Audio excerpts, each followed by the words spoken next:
Did you know? Islam reached America long before Christopher Columbus, almost a century and a half earlier. This is a story rarely written in books, but deeply preserved in the tides of history. A story of faith that crossed the ocean and brought the first light of Islam to a new world. The year was 1324 CE.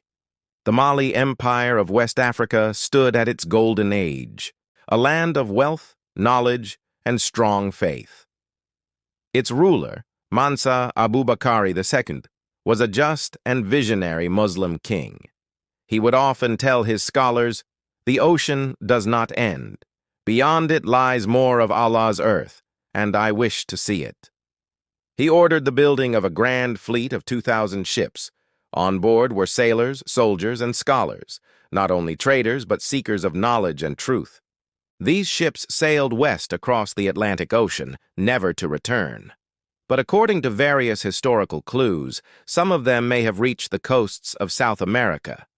Ancient traces found in Brazil, Mexico, and the Caribbean, Arabic words, geometric Islamic designs, and inscriptions resembling Quranic verses, all hint that Islam reached the Americas before Columbus, the year 1492. Christopher Columbus set sail from Spain, believing he was heading toward India. But instead, he arrived in the New World. In his own journals, Columbus mentioned seeing symbols and clothing with Arabic-like writing. Some historians suggest that Columbus used Arabic maps and the help of Muslim navigators. This means that even when he arrived, Islamic traces already existed in those lands, though over time, these truths were buried beneath colonial history. Then began one of history's darkest chapters, the Atlantic slave trade. Between the 1500s and 1800s, over 10 million Africans were taken to the Americas as slaves. Among them were millions of Muslims. Despite being enslaved, they held firmly to their faith. They performed ablution in secret, recited Quranic verses quietly, and kept Islam alive in their hearts.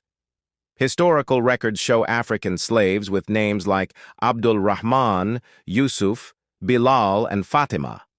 One of them was Abdul Rahman ibn Ibrahim Sori, a West African prince captured and sold into slavery. Even in captivity, he wrote Arabic letters and verses from the Quran, proving to the world that he was a believer, not a slave. Through these faithful souls, Islam silently rooted itself in American soil. Centuries later, in the 19th and 20th centuries, Muslims from the Middle East, South Asia, and Africa migrated to the United States. Islam began to flourish again. Today, there are 4 to 5 million Muslims in America.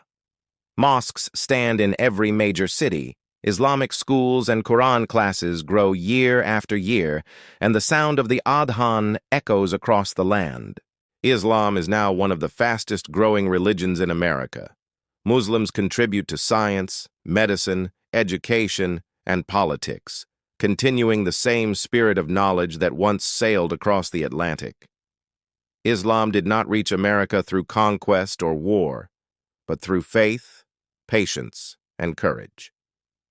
This story reminds us that the message of Allah knows no boundaries. Where the ocean ends, the call of La ilaha illallah continues to be heard.